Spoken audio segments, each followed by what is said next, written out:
What up, nerds? I'm Bryson. You can call me Bam, and this is CTF and Cigars by Bam CTF, where I light up a cigar, I talk about CTFs, hacking, and other security-related topics.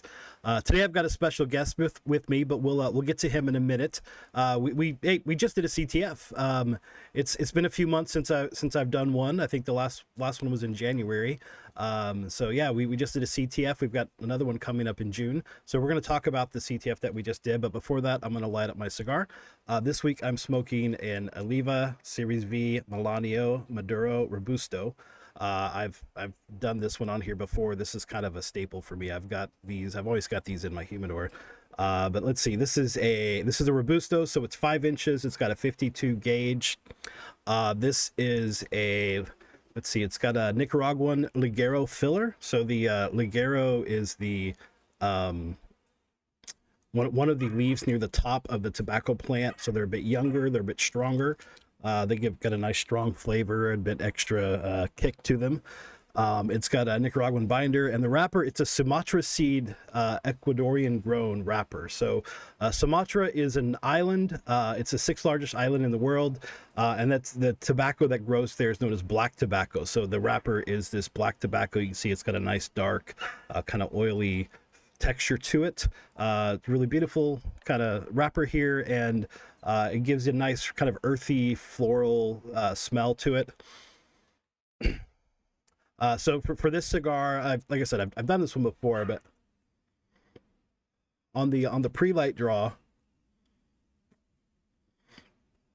it's pretty silky. It's a little sweet, and it's got a really earthy flavor to it. There's a bit of cedar, and then when we light it up here, we're gonna get some cinnamon, some woody, earthy stuff again, a little floral. It's got a little subtle pepperness to it when you start, and then once you get through that first third, it gets kind of sweet with a bit of caramel, maybe a little bit of maple syrup.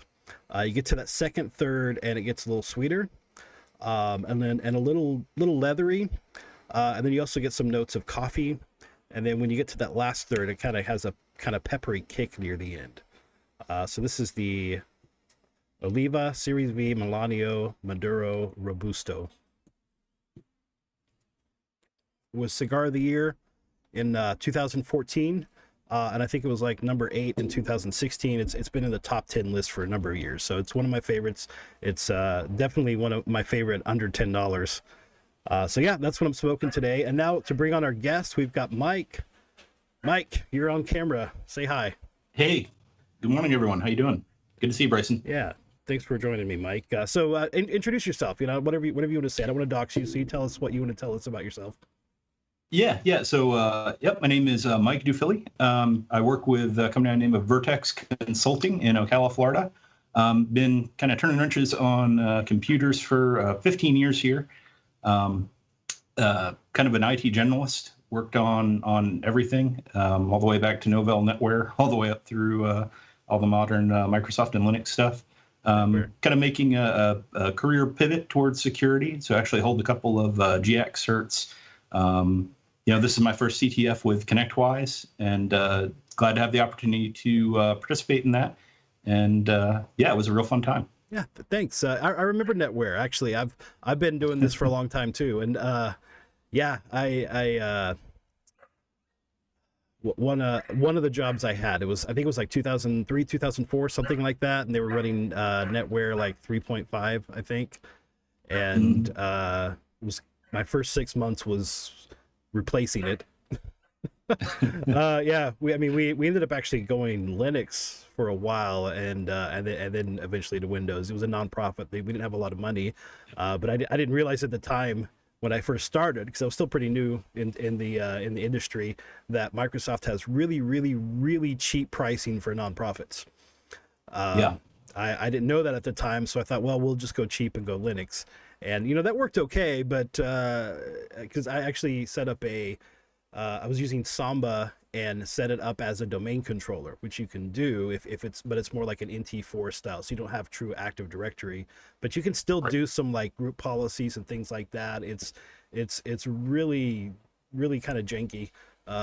Everything's held together with duct tape, and it breaks at the drop of a hat. But yeah, once I talked with some other people and realized Microsoft, offered some really cheap pricing for nonprofits, and we switched, and it was much easier. Everything was much easier to manage from that point forward. Yep. All right. Well, yeah. Let's talk about the CTF. So this CTF. So there's this thing that's a Perch coined this term called Buffalo Jump. So this was something we released in our 2020 MSP threat report, and the concept of the Buffalo Jump, it's a metaphor referencing an old Native American method of hunting. Rather than hunting individual buffaloes, they would, drive the entire herd off a cliff, and the term is Buffalo Jump, and would kill them all, and just go in and collect the meat and everything that they needed. So it's kind of a gruesome metaphor, but it's a reference to how the adversaries have discovered that MSPs make really rich targets for them, because MSPs have the keys to the kingdom. They've got those RMM tools, and they've got passwords, and they usually can get into, they have dozens to hundreds of customers depending on the size of the MSP, and if you get in the MSP, you then also get all of their customers. So what we did during this CTF is we simulated a Buffalo Jump. So I've got some notes here on the actual scenario that we did, and I want to thank Garrett from Perch. So if you've been watching my show from the beginning, I think episode 5 we went over the IT Nation Secure 2020 CTF, and Garrett was on. He was the first place winner, and we actually he loved it so much he asked us for a job, so we hired him, and he helped us put this one together. So we had an MSP Windows Server setup that was running ConnectWise Automate, which is an RMM tool made by ConnectWise. And then that was connected to 2 MSP clients. So client 1 had 2 Windows servers. Client 2 had a Windows server and a Linux server, and that Linux server was running a WordPress site. So the initial attack was a scan using WP scan, and brute force on the WordPress site. And the attacker then, was able to find some credentials. They logged in, and then from there they pivoted to the MSP server with Automate on it. They did a RDP brute force against that, and then once they logged in, they made an RDP connection. They did some post-compromise activity, doing a few commands, like ARP, ipconfig, ransomnet commands, and then they loaded their first Empire stager, was dropped into that environment and created persistence via scheduled task. Then that Empire stager was then dropped via Automate to all of the MSP clients. So that's where that Buffalo Jump came from. So it was using the MSP tools to kind of pivot there. Now we made it easy by reusing passwords everywhere, and I think there's, wherever we could, we actually saved passwords so we wouldn't have to reuse them. So we purposely did worst practices pretty much everywhere to make it easy to hack into. And then with the Empire stager loaded on the clients, we did some post-comp enumeration using Empire modules, stole some data, uploaded to Dropbox, and then ended up loading some ransomware on all the systems. So that's kind of the scenario that we went through. Mike, did you see all of that when we were doing the CTF? I did. Yeah. So it was definitely pretty obvious kind of what was going on there, kind of once you follow the threads through. But yep, you can definitely see what's going on. Okay. Yeah, good. That was the intent. We kind of wanted to show what a Buffalo Jump looked like, but also show how this would look like specifically if you're a Perch or ConnectWise customer, what we could see, and then how you would investigate that. All right. So Mike, let's look at some challenges. Sure. Why don't you can you go ahead and pull up the CTF site? I've got your screen being shared right now.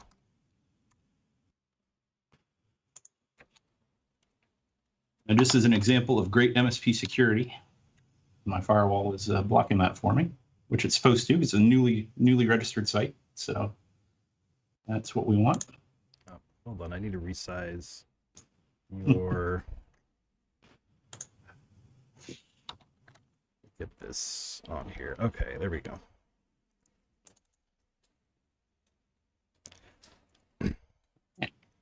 All right, so yeah, here we are. Here's the challenges. So yeah, we're gonna try to kind of go through these in the order that the attack happened. So let's take a look at the first question.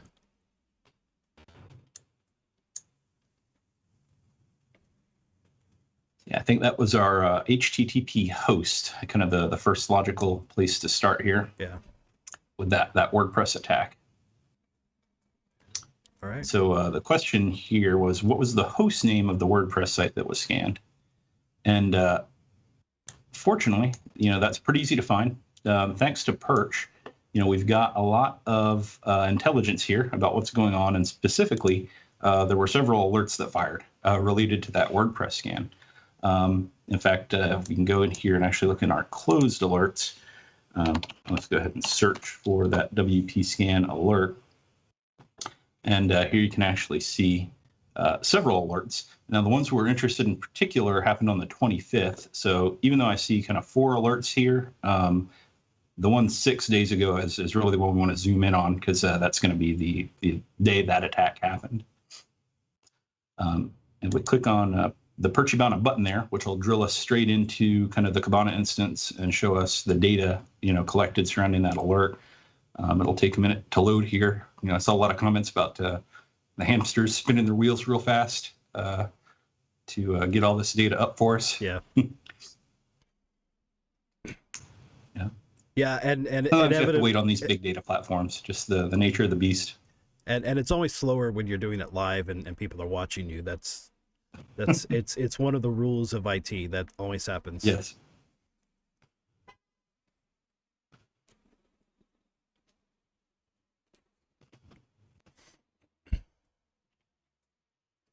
So yeah, we're looking at Perchibana right now. So Perchibana is the Perch hosted Kibana instance.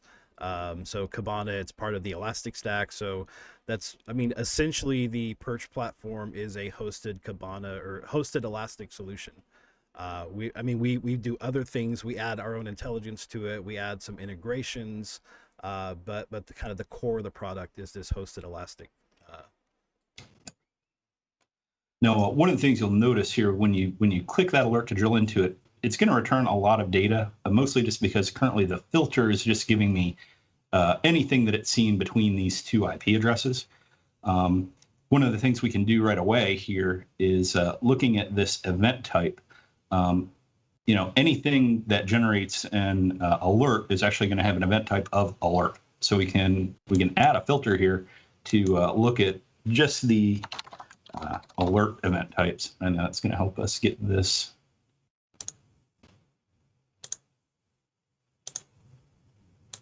down to a little more reasonable level here.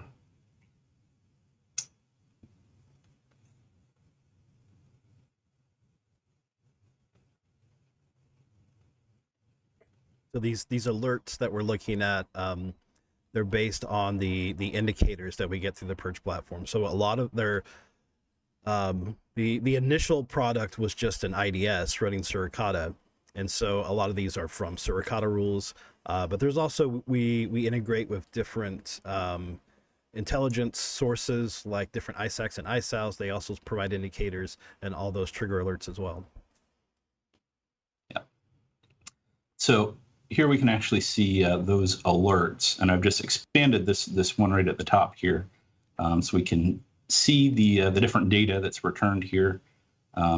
We can see what kind of category, source and destination IP addresses, the user agent. I can tell this is actually the WP scan user agent, so I know that's kind of what I got hit with here.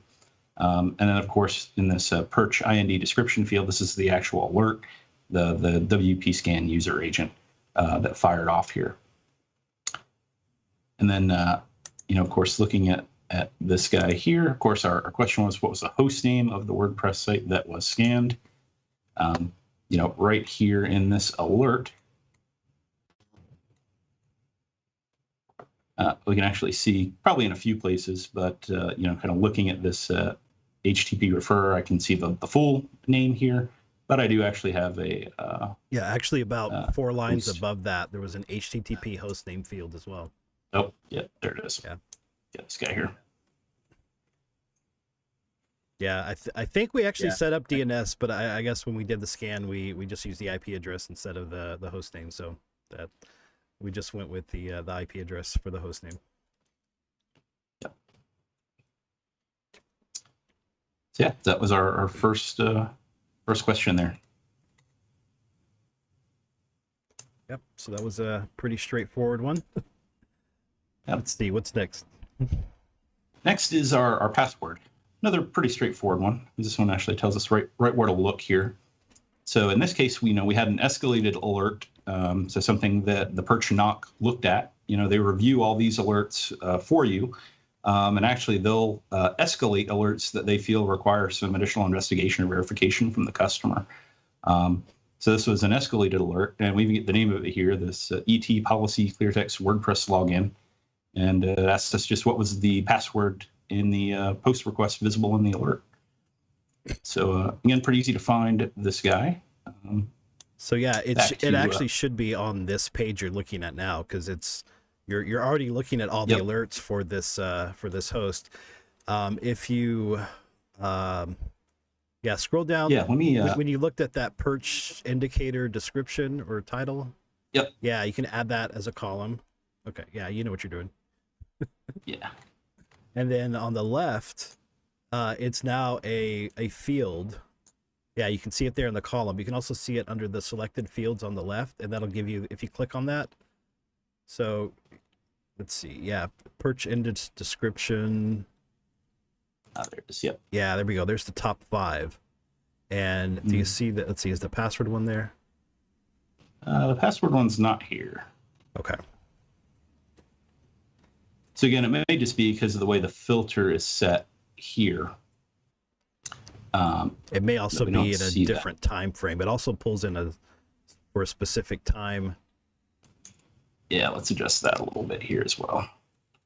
So I've actually already got one saved that covers the full 24-hour period on the 25th. So I'm going to go ahead and switch to that. See if it shows up here.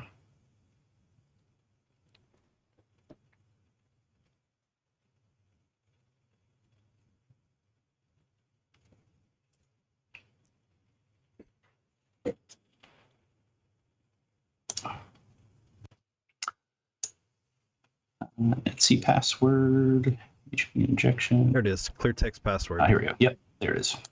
Yeah, clear text WordPress login.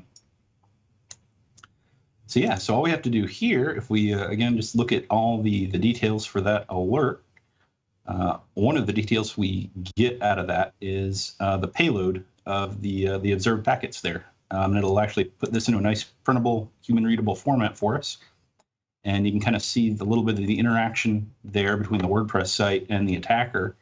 And kind of looking through what's going on here, if you look in this kind of last post, you'll actually see that kind of the very last line here, we can see a login and we see a password field. So this PWD equals password 101. And that was our answer for the second flag there. Nice. All right, so what's number 3? Number 3 are failed logins. So yeah, so again, an alert and an escalation for excessive failed logins on Windows domain that was closed. And then we're nice enough to kind of include what the event ID was that we'll need to look for those failed logins. And then, just looking for the username of that user there. So again, we can take this little WinLog event ID filter.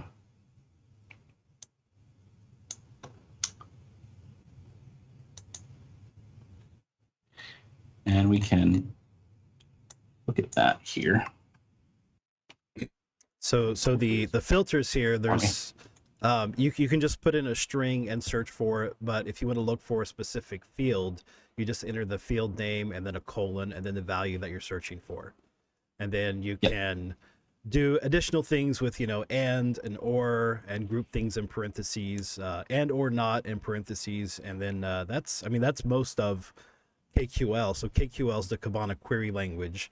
And that's the language that's behind the that little search box or the filter box up there. It is based on Kibana, which is elastic, which is, you know, open source. There's lots of documentation out there. If you want to learn more about how to use KQL and how to find things with that. Yeah, I know personally, every time I touch this, I learn something new that I can do in here. So yeah, definitely a powerful platform, a lot you can do with it. Yeah, I'm still learning as well, and I've been working for Perch for about 2 years and done a number of these types of CTFs, and there's still always new things I find. Yeah. So one of the things you'll notice here, I kind of just working off the previous data I had visible, I cleared that alert filter. I just entered this win log. You'll notice it kept these columns that I was looking at before. These aren't going to always be relevant to what you're looking at now. You know, these different systems that are feeding data in, the win log beat, metric beat, audit beat, they collect different bits of information, and different columns, different pieces of information are going to appear in different records. You know, and you'll see here that I'm not returning a lot of data on some of these visible columns. If I'm not really interested in them, you know, I can highlight the column name, and you'll see here there's a little button here. I can remove those columns from the view. This is a good way to clean up your view if you've pivoted to something where you're not necessarily able to, or you're not interested in the data that you're seeing on the display. We can kind of remove those unnecessary columns and then start adding in columns that we are interested in, so we can see the data we're really looking for here. Yeah. So I'm going to pull a few off. What I'm actually going to do here is, again, expand one of these, look inside of it, and kind of, again, see the data I have available here. And in particular, you know, we're looking for, you know, the user. So I'm going to scroll down here. I can actually see these win log event fields are going to have the data that was actually taken from the Windows log here. And I can actually see I have a target username field. I'm just going to toggle this in my table here. Again, this was a log on here. I'm going to look at the subject username here too.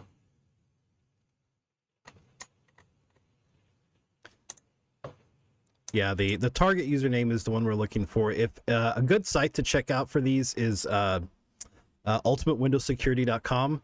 You can look up Windows event IDs there, and they actually like break down each field, what it is, what should be in it, especially because some of those are, you know, there's just numerical values, like a status and substatus are pretty important. They've got tables that explain what all those are. Yeah, interactive versus non-interactive logins, things like that. Yeah, definitely important to look up. So yeah, so our target username, now that we can see that here, you know, I can see, gosh, a whole lot of failed logons for a single address. Maybe someone's trying to break into this account here. And I very much suspect that this is our guy. Yep.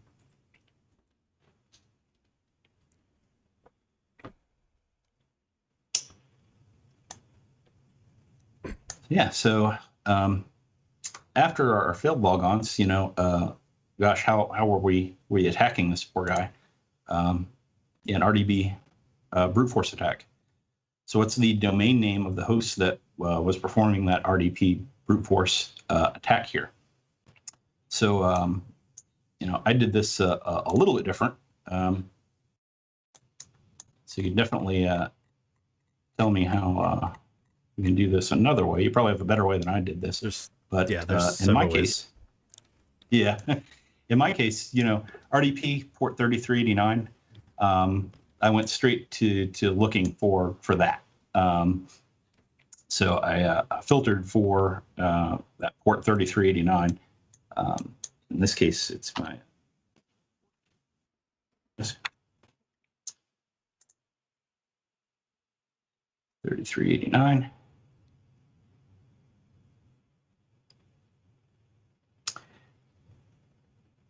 And I found what this is going to return are the flow records. There is actually also an RDP specific record that logs RDP connections, but we also log, the sensor logs all those flows whenever those get set up here. So I can see kind of a combination of those RDP and flow records. Again, opening these up here, these records don't directly log the host name of that system, but I do get the IP addresses involved here. In fact, look at the flow record here.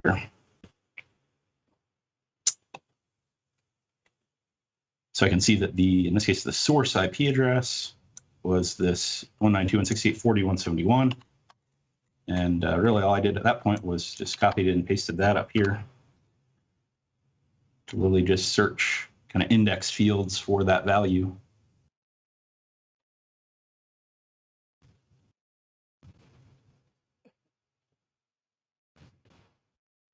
So another thing that you could look for, so with the Windows log shipper, the Perch log shipper, you also get sysmon, and so a lot of these records are actually going to be from sysmon that we're going to look at. But one of the things that sysmon will record is network connections established, and so I think that may be what you're looking at here. Yeah, so it's when log event ID 3 is triggered whenever a new network connection is established, and yeah, you can find the data we're looking for in that record. Yep. See, this is a winlog beat. I don't know what this one was logging. Doesn't look like it was a sysmon alert here. Oh, that one's different. Yeah. Yeah. But yeah, let's look for that.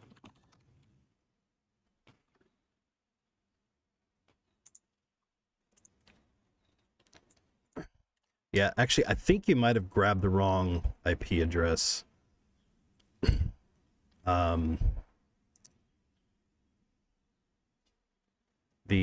So when we get flow records, I mean, we get it both directions, and so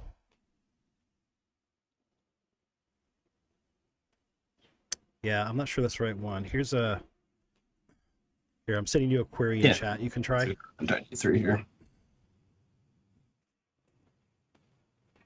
Yeah, here's our event ID 3s here. Okay. Yeah, and then if you filter for the port 3389, there's a destination port field in there. Yep. Right there. Yeah. So that's 33.6, but we'll change that.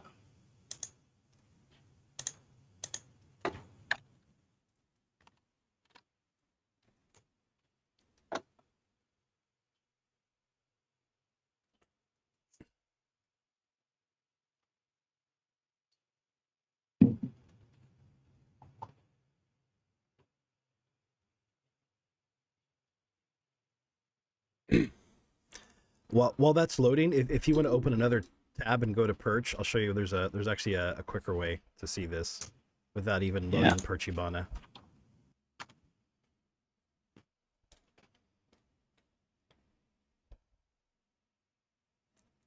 So if you go to the alert section,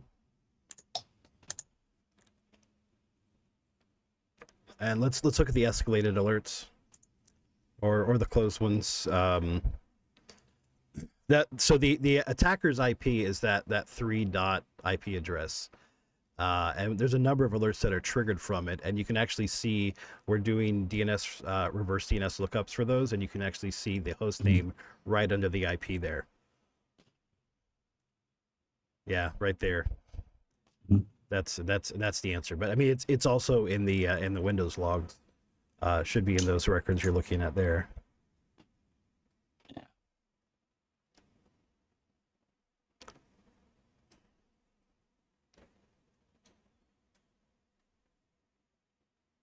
Somewhere in there. Should be the source IP, and then there should be a source host. No, that's...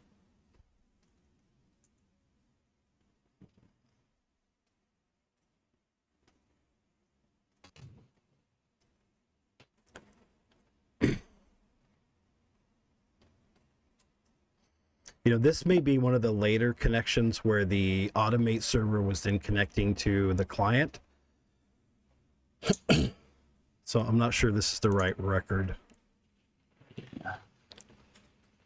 Well, and that just goes to show, sometimes when you're looking through this data, there might be other stuff you have to sort through. Yeah. That might not actually be what you're looking for. Yeah. It's pretty common to get that in a lot of these when you're looking at an attack like this.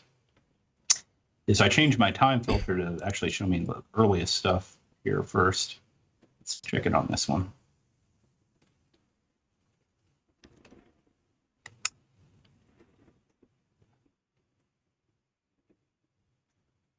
Yeah, this is again some other ones that are pulling some different source hosts here.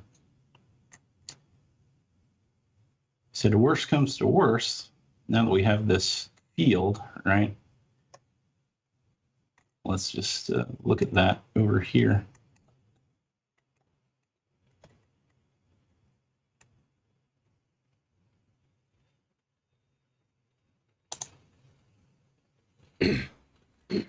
Yeah. So looking at it in kind of our top 5 values, now it's much more obvious which one was involved in our attack here. And see, 96% of these records are this one, only if those. Yeah, that's the thing about brute force. They're noisy. Yep.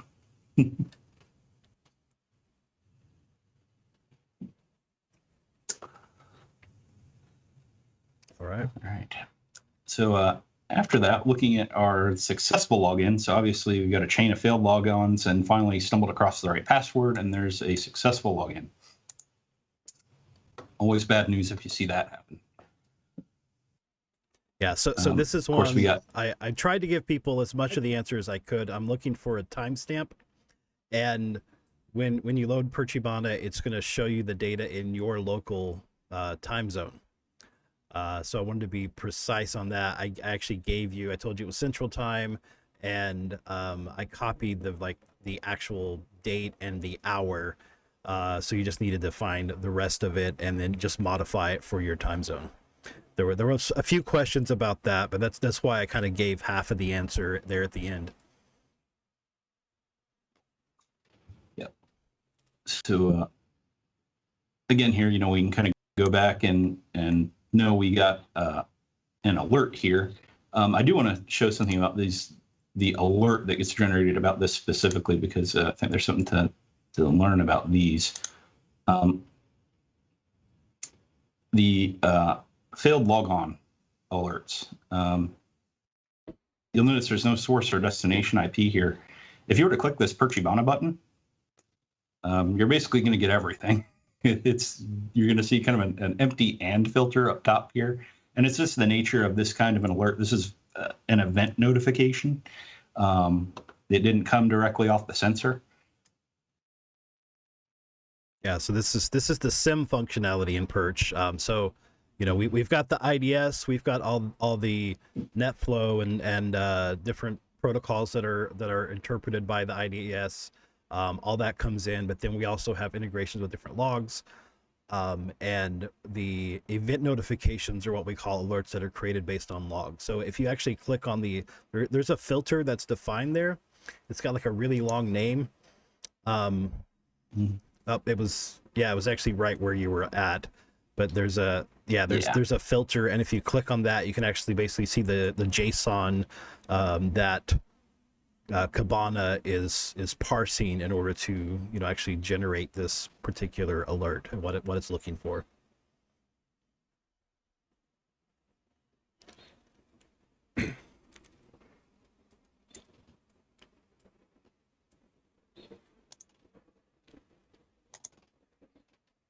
Yeah, click on edit filter. Yeah, so that's if you're interacting with like the API, the JSON's what you're going to be doing with. But you can see there that query is just the winlog event ID, 4625, and so yeah, I'll let you go from here. Yeah, really easy to do. From here I can see, obviously we know the computer involved. And essentially what I did was I filtered for that involved system. I know this alert's filtering for that 4625, and a little quick Googling will actually let you know that the event ID for a successful login is 4624.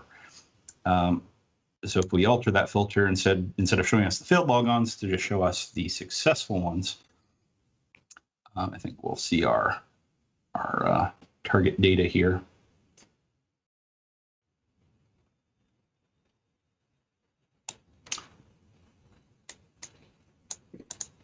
Yeah, so we can see here a successful logon for Evil Corp admin. It's Evil E Corp. Evil, no. Right. It's we not. We don't want to infringe any trademarks or anything. Right. It's completely original and unique. And of course, we've got a timestamp associated with that logon here. Again, I'm looking at this. I'm Eastern time, so obviously I'm looking at this in my own time zone. But like you said, the answer's looking for 11 o'clock, not 12 o'clock. Yeah. Right. I think about 90% of that question is just trying to explain the time zones and the format I'm looking for. Actually, CTFD supports regex, so I probably could have put together a regex that would have taken any time zone. That seemed like too much work. All right, so now we got our successful logon. I think the next one, the easy escalation here. I think this is probably actually one of the easier ones. Just to get you a little familiar with, I think the comments really in the escalations from the Perch team. It just says when the escalation sent by the Perch doc has a flag in it. It'll have this format. So this is kind of what we're looking for. This one's pretty easy. Really, all we do here is, again, going back to intelligence and escalations, looking at all the escalations here. Really, I kind of started up top.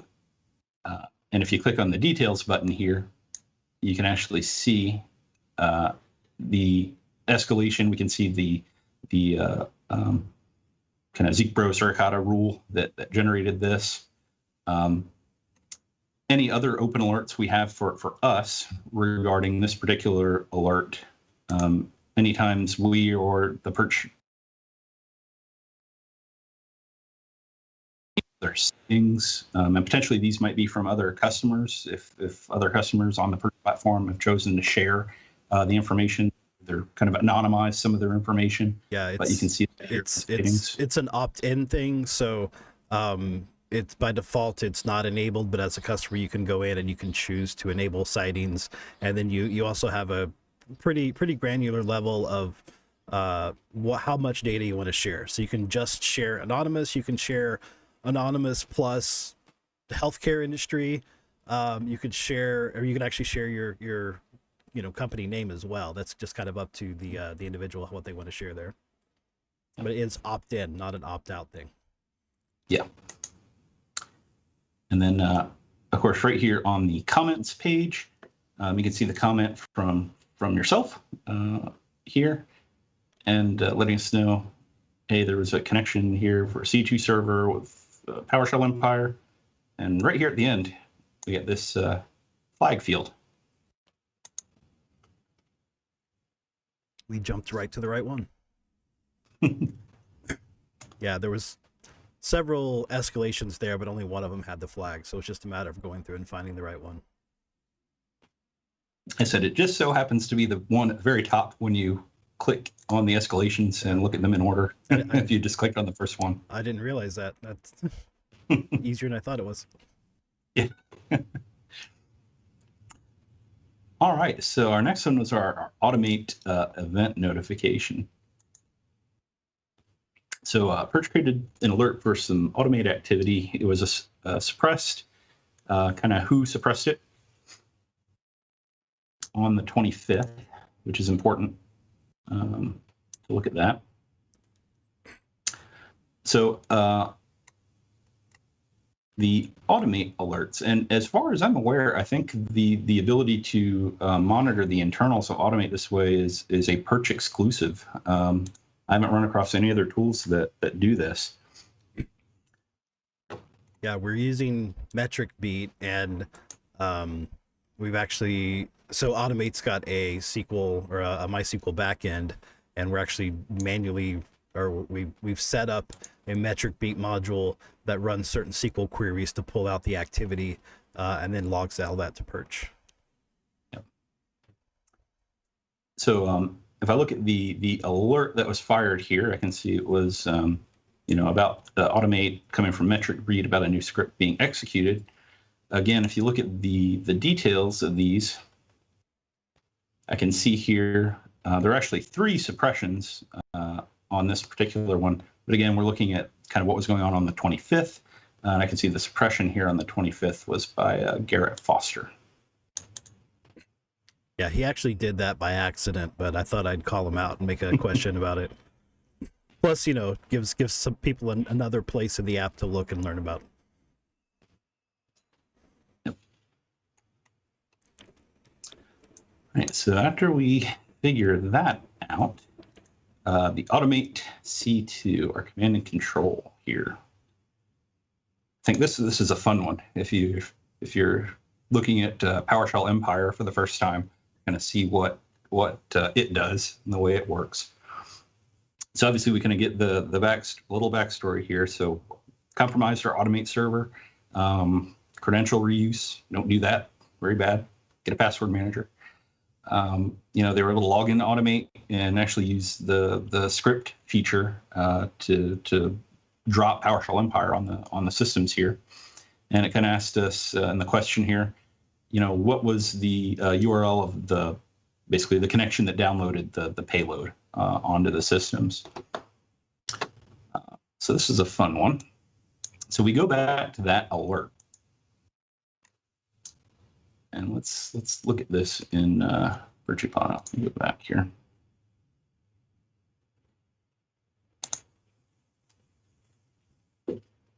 What we'll actually be able to see is, of course, when we get that, in this case, it's coming from metric beat, but it's going to give us the contents of that script. And that script is going to have the command that runs to put PowerShell Empire on there.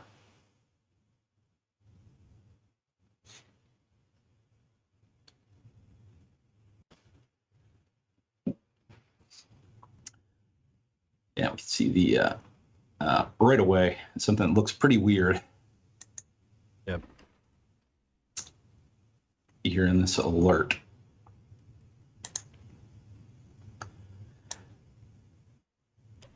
So, what's this? It's definitely running a command window. I can see it's feeding some data into PowerShell, and then we've got a large encoded string here. This is where I always look CyberChef to the rescue. Yeah. But if you're not sure, this is encoded. In this case, it's just base 64 encoding. Always a giveaway for that is if you see any of these equal signs at the end of the data you're looking at here, chances are you're looking at a base 64 encoded string. Basically we can copy this whole thing. If you're not familiar with CyberChef, it was actually developed by the GCHQ in the UK, and they've released it as an open source utility. You can actually run this as your own on your own system. Yep. Yeah, I've shown a lot of CyberChef in different CTFs we've walked through and all that. Uh-oh. Oh, there it is. Yeah, so obviously we can paste that encoded string in here. If you're not sure, there's this magic recipe here where it'll try to determine the encoding here based on entropy. In this case, you see, I can see this is a base 64. So I can load this from base 64 here. Here this is a little more human readable. Not the best, so I've got to pull all these little dots out of it. If you're looking at it from here. As an alternative, you can decode this in PowerShell. If we actually pull up PowerShell, a little bit of Googling will get you the PowerShell command to decode that, which in this case is this guy here. And then just go ahead and bring it in.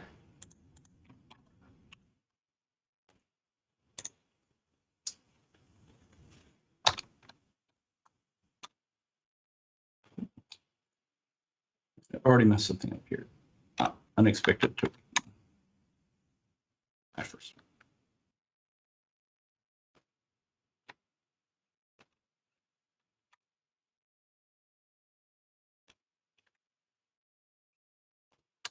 All right, let's start over. It's the only problem working with PowerShell.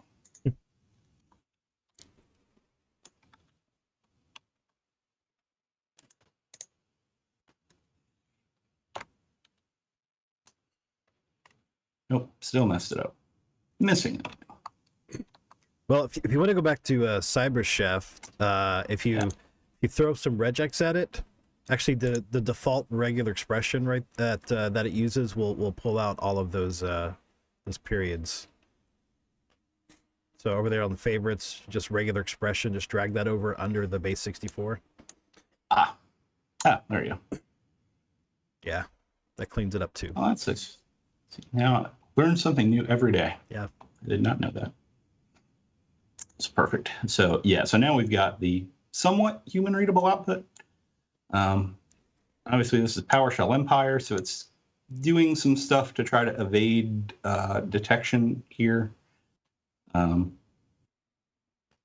Again, if you kind of look through what it's doing, you'll actually get to a point where you can see that it's making this connection.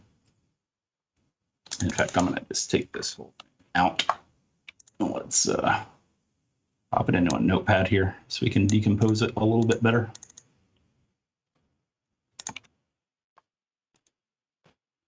Yeah, there were a few people Thursday who got that far, but they couldn't find the URL, and I'm just like, you got to go through the PowerShell, or you got to figure out what it's doing. Yeah, just kind of go through here, and again, they don't make it easy, and that's kind of the point. You know, it's trying to evade detection. You know, I said ordinarily, you know, Windows Defender will absolutely freak out if it sees base 64 encoded instructions getting fed into PowerShell most of the time.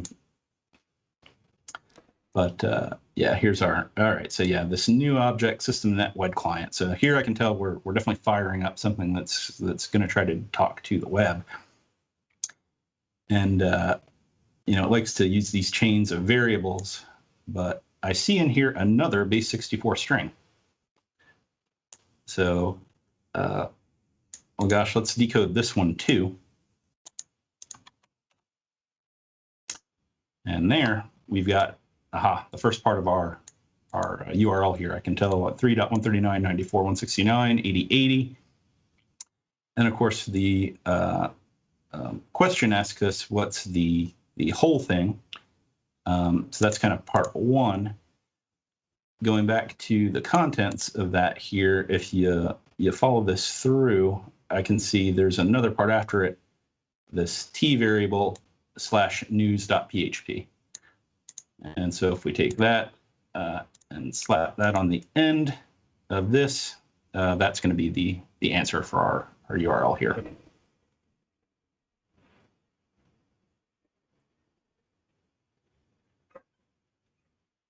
So I don't know if you've thought of a little easier way to put that together than I did, Bryson. No, pretty much that's basically a little just puzzling out this PowerShell Empire command. Yeah, I mean, when I looked at it, I saw the news.php, and I'm like, okay, so that's part of a URL.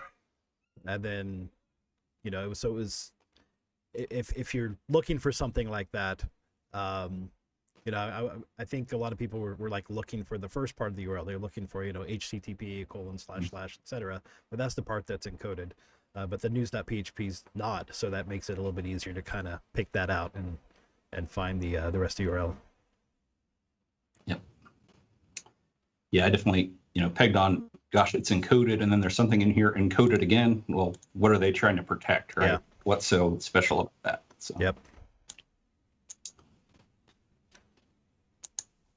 All right, so grab this back over here. So our next one, the PowerShell PID. Yeah.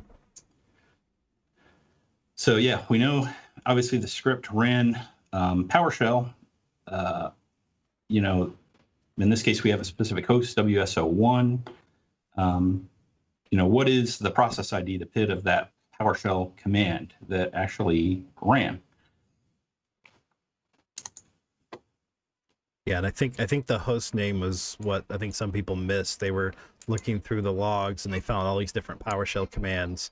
But yeah, trying to narrow it down to just that one host to get the right PID. Yep. So,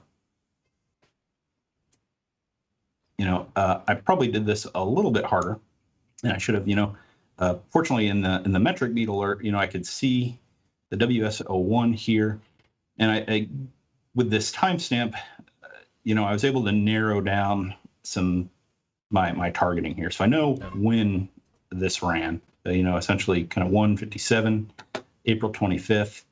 You know, the alert that came out of metric beat obviously didn't have the process ID in there, but you know, I know the machine, I know I'm looking for PowerShell, and I know a time. So really, I went back and again went back to my filters up here, and I started filtering down for that information. So I actually set a filter here. You can see right here from about 1:30 to 2, so kind of a half-hour period there. By the way, it looks like when you clicked on that alert, it loaded specifically the metric beat index. So you need to switch your index to get the data you're looking for. Yep. Thank you for that. Yeah, so we made a specific index for the CTF to help with performance issues. So it just had just the CTF data in it instead of, you know, all the data that's normally accessible to Perch customers.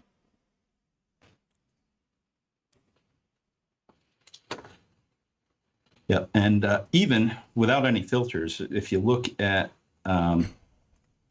this, obviously we're going to get, you know, our flow alerts, our winlog beat alerts. You know, I kind of know from looking at some of the other stuff, these winlog beats contain process creation records, and you know that's more than likely going to have that PID I'm looking for here. So I can actually see, okay, this is a process creation. I'm actually just going to filter on that. And if you wanted to filter by event ID, it's event ID 1. I spent a lot of time looking through event ID 1. So we actually have a sandbox we built in-house that's using Perch, that it runs through all the malware, but it just logs everything to Perch. And the way we actually track what the malware does is we filter by winlog event ID 1, we get the PID, and then it includes the PID and the parent PID, and so we can actually like basically trace what's that's doing by the PID and parent PID. And then other sysmon events also include a PID, so we can see like the network connections that are created by that PID. We can see the files that are dropped. We can see you know, registry changes that are made, all just by tracking those process IDs in the sysmon records. Yep. So yeah, so I've kind of, you know, I've got the event I want. I found the field that contains the name in there that I want. I'm just going to change it to the one I'm interested in. You know, and obviously this is going to give me all the process creations that happen between, you know, 1:30 and 2. But what I'll be able to do here is, again, I'm going to add the column for those processes here, and we'll figure out which one is PowerShell.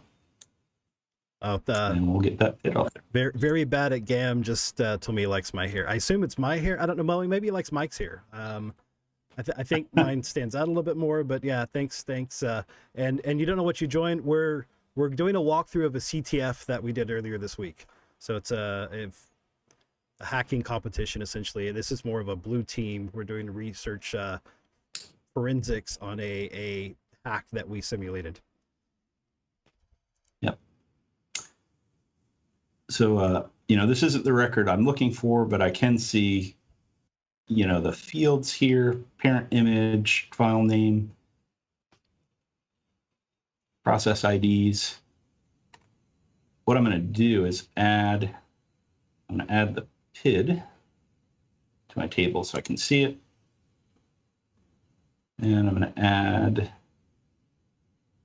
this image to the table so I can see it.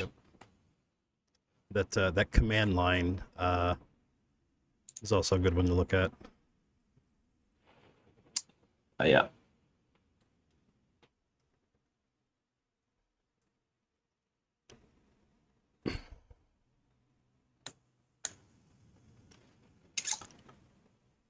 Yeah, and what I did is I just, went through kind of the available records here and looked for our PowerShell. So gosh, here's a PowerShell. But yeah, let's look at that one to see if that's the one we're actually interested in.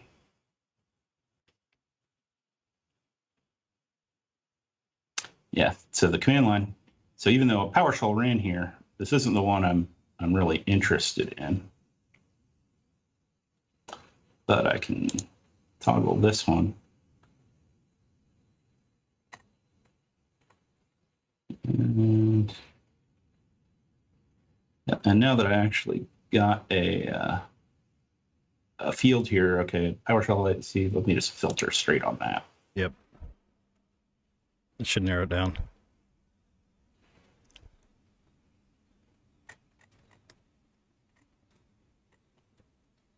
Yeah, 18 hits here. So if you get item properties, looks like there's maybe some sort of storage craft backup. Oh gosh, here's our encoded string.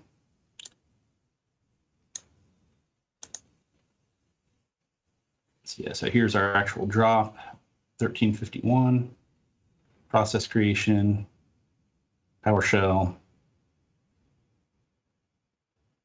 and our PID. Yep, there it is.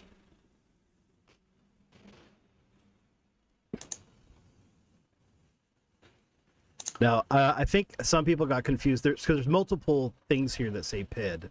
There's the process ID, there's the parent process ID, and then there's this winlog process.pid.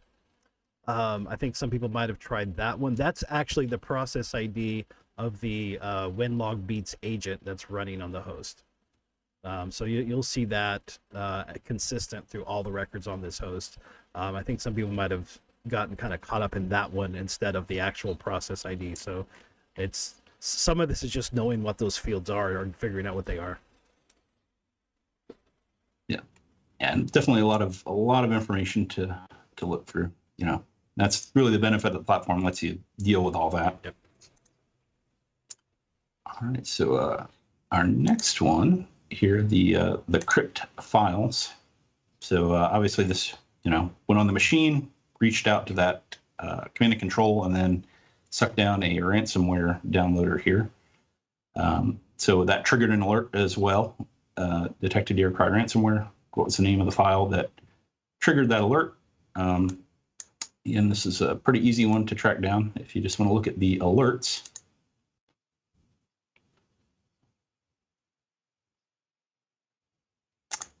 And close, and we can actually just search for DRCry here. That's what I did. Yep, and here's our alert, possible ransomware encrypting files, DRCry. And if you go to Perchibana,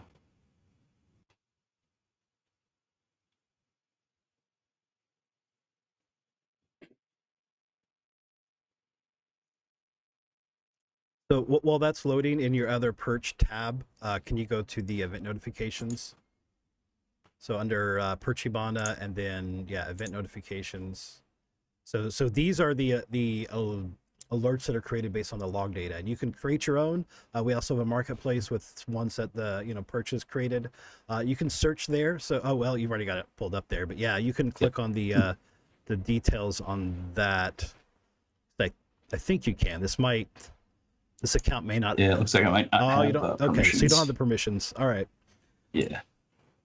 Okay. Well, if you were a normal Perch user, not a read-only user, then you can see how that alert is formatted or what it's looking for, and you can even create your own alerts around basically any logs or any network traffic, anything that we've got. You can create your own alerts around that.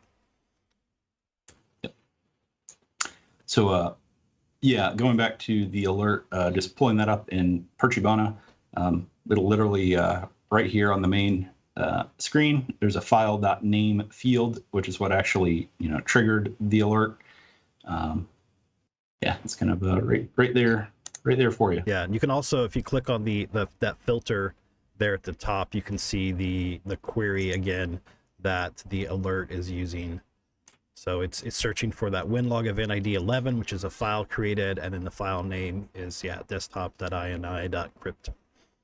So dear cry creates it goes to your file system, and it encrypts files, and it adds a .crypt extension to them all. I actually think I did I reversed dear cry a few weeks ago when it kind of first came out, related to all the proxy logon stuff. That's why I had a sample handy, and I knew it was easy to detect. That's why we decided to use that one. Yeah, and then our next one here, the ransom exe. What's the full path to the ransomware executable as it runs on each system? Again, right here for us in all these alerts. Yeah. Yeah. There we go. Process executable here. /update. Yeah, I think, again, several people had trouble with that one, but it was just a matter of they weren't copying directly from the Perch platform, and they got the case wrong. I had pity on them, and I changed it to case insensitive to make it easier, but most of the problems people had were really just related to using a lowercase c or a capital U, because they were just typing it in instead of copying and pasting.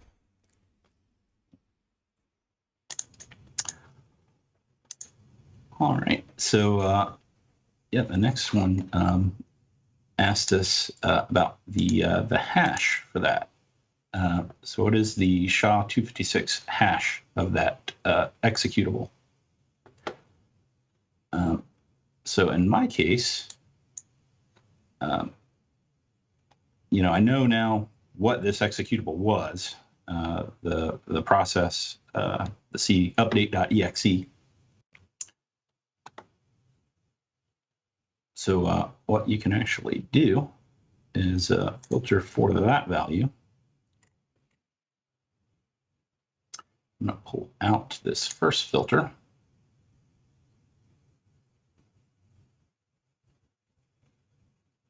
And then what I looked at here, kind of the easy way to find what I was looking for, up here in the filters, one of the nice things about this field is it shows me all of the fields are searchable here. So in this case, I knew I was looking for a SHA-256 hash. I actually typed in SHA-256 here.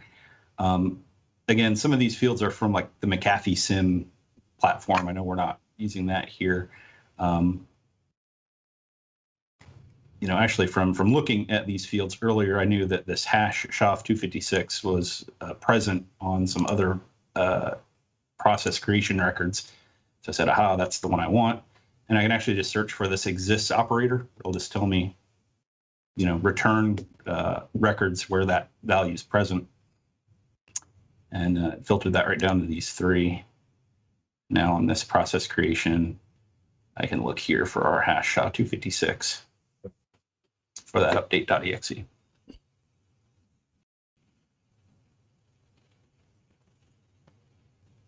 Yeah, that using that exists as a filter is really useful a lot of times. Mm-hmm.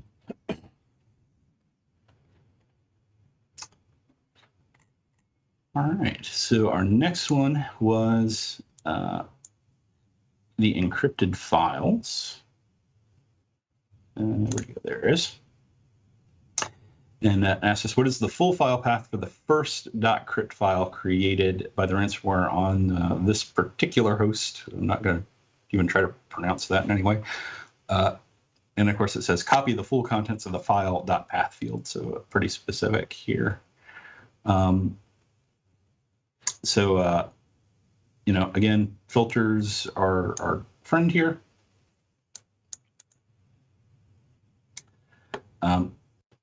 So I know, okay, here's my first name here.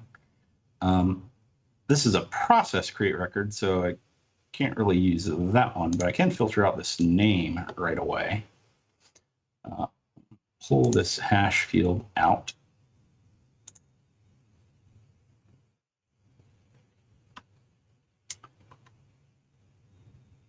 And I'm going to leave this process executable still on the c.update.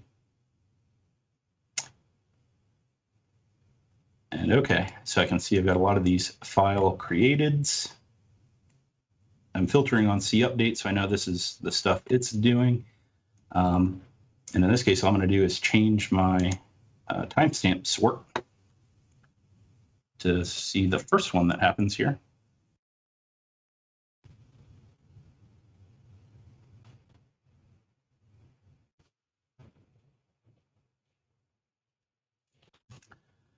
All right, so I see where the process is and see the first file it made. And if I look in this record again, the thing here is pretty specific. You know, copy the full contents of a file.path field. So we can look through here, file.path, and here's the first one it hit. Yeah, and I think there were 3 files that all have the exact same timestamp, so any one of those would have been the correct answer.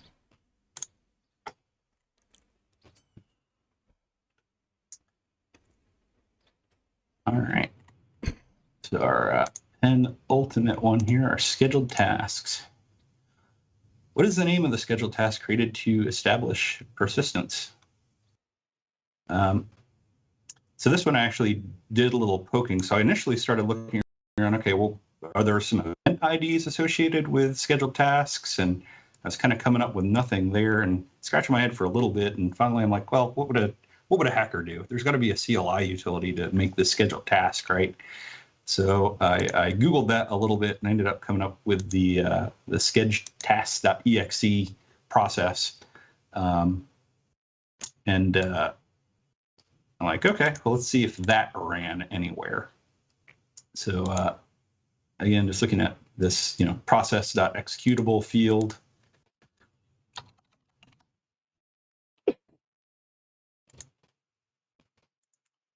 I ended up saying is.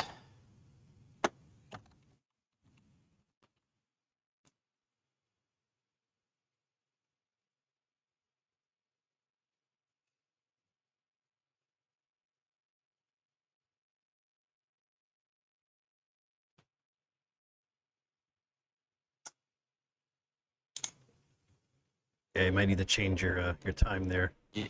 Yeah.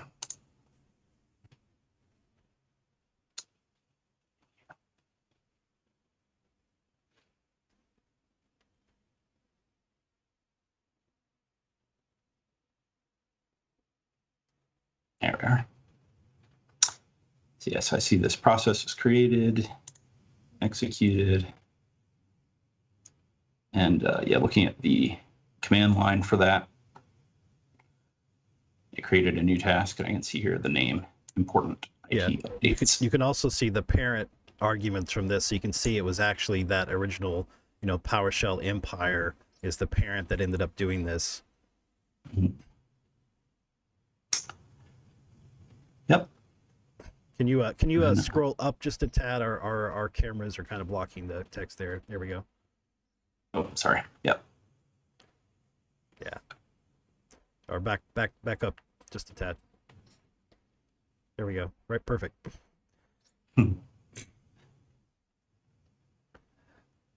So yeah, it's the that TN flag there has the is the name of the scheduled task. So that's something, yeah, you just have to, do some Googling and figure out what those flags are to figure out what the name is. So important IT updates. Last one, employee data. Yeah, I think I was in the same boat as everyone else on this one.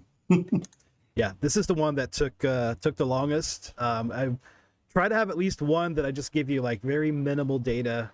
So you just got to like spend hours hunting, because if somebody comes in and they solve it all in 2 hours, then then I feel defeated.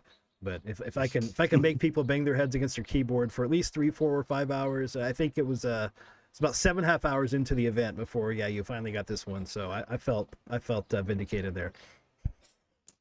Yeah. So yeah, they stole some data. What's the path of the employees file they created? I think I really spun around with this, and I'm like, gosh, were they still using PowerShell Empire? Was LabTech still involved in this somehow? I was kind of going back and forth. I did kind of peg onto the Dropbox alerts because I know the PowerShell Empire has an exfil module that uses the Dropbox API. I kind of went down investigating around that. Kind of didn't see anything. Just kind of overthinking this a little bit. Eventually you dropped a hint there in Slack about the tar utility there. So that's what got it for me. Just again looking at the process executable and gosh, okay, so they use tar. Tar.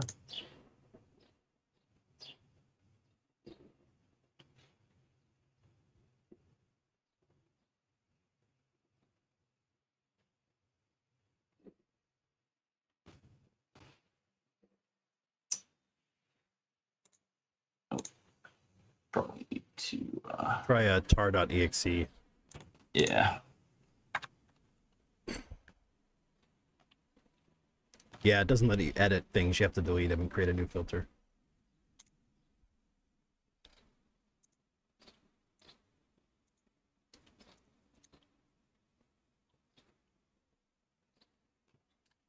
Process. Another thing you could have done, that just using what was given in the original question, if you actually search for process.args is employees or just employee, that'll actually find the file as well.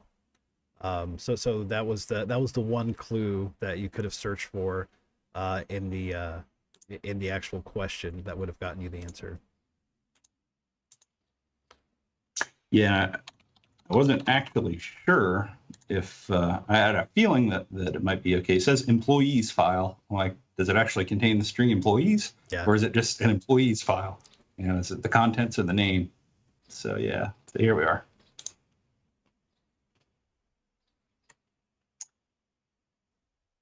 And then yeah, if you look at the command line, the arguments for the tar, you can see the location of this tar.gz file there.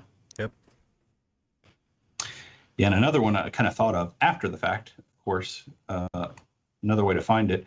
Again, the PowerShell process is the parent for all these kind of post-exploitation actions.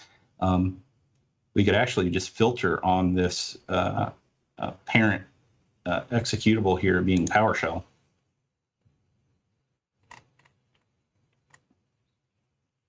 Yeah, there's several ways you can do it. I think a lot of people just pulled up all the processes, looked at that WinLog event ID 1, and just went through them and started filtering them out. I saw a number of people saying they just filtered out processes one by one and until they eventually got it, or else they figured out another way. I do think, yeah, the tar certainly helped some people.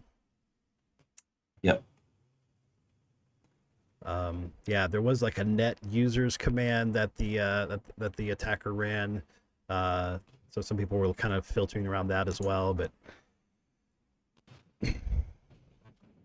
yeah, I think what's kind of nice about looking at it this way is you can kind of see all the post-exploitation activity that happened to get a pretty good idea of what actually occurred here. Yeah, the who am I command. They also got my customers. I can see they didn't just get my employees; they got my customer data as well, and even important data, whatever that is. Yeah. And then of course all the malware, the deer cry drop there. So okay. Yeah, good way to filter on that. Yeah, got a question in chat about buying Perch, if we can get it direct or have to go through ConnectWise. I'm not really involved in the sales process, so I don't know exactly how all that works.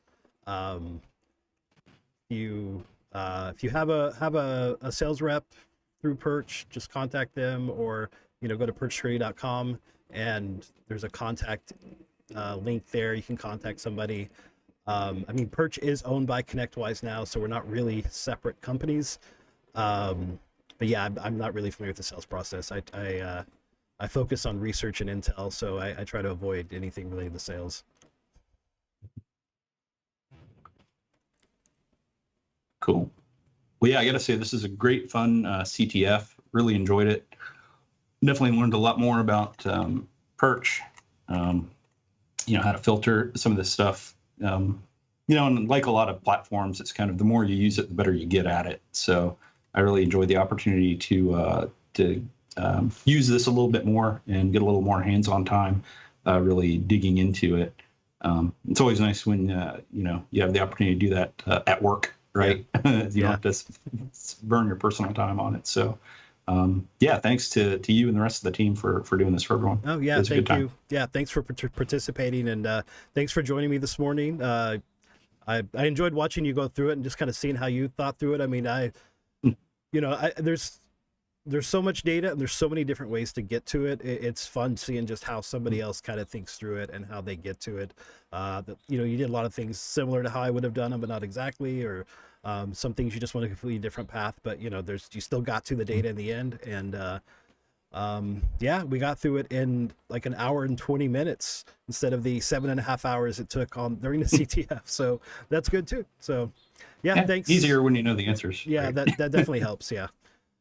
So thanks again, Mike. And I think that does it for CTF and Cigars this week. I'll be back later. I don't do these every week, but next time I've got something to talk about, follow me on Twitter, just at BAMCTF, and I'll let you know when the next thing that I'm gonna do is on my Twitter account. And yeah, that does it for this week. So next time you're in a CTF and you get stuck, don't forget to try harder, don't panic, and always RTFM. Thanks. Bye.